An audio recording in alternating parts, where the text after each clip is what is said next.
নমস্কার। কবিগুরু রবীন্দ্রনাথ ঠাকুরের লেখা কবিতা পুতুল ভাঙা। ৭-৮-২৭ আমি বলেছিলাম বলে গুরুমশাই আমার পরে উঠল রাগে জ্বলে। মাগো, তুমি ৫ পয়সায় এবার রথের দিনে সেই যে রঙিন পুতুলখানি আপনি দিলে কিনে।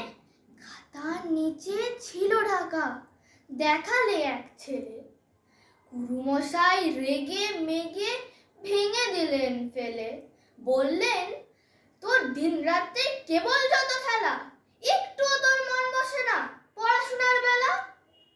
মাগো, আমি জানাই কাকে, ওর কি গুরু আছে? আমি যদি নালিশ করি এক্ষুনি তার কাছে। কোনো রকম খেলার পুতুল নেই কি মা ওর ঘরে?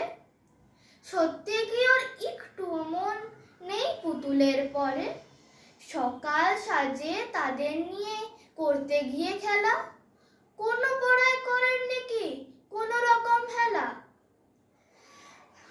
ওর যদি সেই পুতুল নিয়ে ভাঙেন কেহর আগে, বলো দেখি মা ওর মনে তা কেমন তর লাগে। ধন্যবাদ।